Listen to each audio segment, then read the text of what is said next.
நம்ம சைட்டுக்கு location advantage பாத்தீங்க அப்படின்னா நான் முன்னாடியே சொன்ன மாதிரி மகேந்திரா வேல் சிட்டி பாத்தீங்க அப்படின்னா நமக்கு பேக் சைடுல தான் இருக்கு. ஜஸ்ட் 2 மினிட்ஸ்ல போயிடலாம். பர்னூர் ரயில்வே ஸ்டேஷன் பாத்தீங்க அப்படின்னா 3 மினிட்ஸ்ல போயிடலாம். சிங்கப்பெருமாள் கோயில் பாத்தீங்க அப்படின்னா 5 மினிட்ஸ்ல போயிடலாம். செங்கல்பட்டே வெறும் 8 மினிட்ஸ்ல போயிடலாம். அது மட்டும் இல்லாம கிளம்பாக்கம் பாத்தீங்க அப்படின்னா வெறும் 19 மினிட்ஸ்லேயே போயிடலாம். ஸோ உங்களுக்கு டிரான்ஸ்போர்ட்டுக்கு பார்த்தா உங்களுக்கே தெரிஞ்சிருக்கும், கனெக்டிவிட்டி எல்லாமே பக்காவா இருக்கு.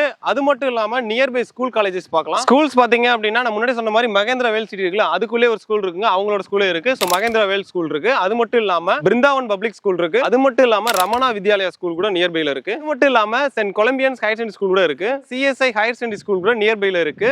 காலேஜஸ் பாத்தீங்க அப்படின்னா Pattammal Alagesan arts and science college, Apollo arts and science college, ARS college of engineering, government law college, இதெல்லாம் போக எஸ்ஆர்எம் யூனிவர்சிட்டி கூட நம்ம சைட்ல இருந்து நியர்பையா தான் இருக்கு. ஸோ நியர்பைல பாத்தீங்க அப்படின்னா ஸ்கூலும் சொல்லியிருப்பேன், அதே மாதிரி காலேஜ் சொல்லியிருப்பேன். ஸோ இந்த மாதிரி ஸ்கூல் காலேஜ் எல்லாம் நியர்பைல இருக்கனால நீங்க வந்து இப்போ உடனே வீடு கட்டி வரணும், பிள்ளைங்க உடனே ஸ்கூல்ல அட்மிஷன் போடணும்னு நினைச்சீங்க அப்படின்னா இந்த சைட் உங்களுக்கு பக்காவா தான் இருக்கும். உங்க கையில வெறும் 3 லட்சம் இருந்துச்சு அப்படின்னா நீங்க பார்த்துட்டு இருக்க இந்த சைட்ல புக் பண்ண முடியும். மீதத்தை பேங்க் லோன் அவைல் பண்ணிக்கலாம். இப்போ நம்ம பார்த்துட்டு இருக்க பாக்கியா ஹோம்ஸோட ஸ்ரீ பாலாஜி நகர்ல பெர் ஸ்கொயர் ஃபீட் பாத்தீங்க அப்படின்னா 1,999 தான் கொடுத்துட்டு இருக்காங்க. இதே நீங்க மகேந்திரா வேல் சிட்டி நியர்ல பாத்தீங்க அப்படின்னா இந்த காஸ்ட்டுக்கு எங்கேயுமே கிடைக்காது.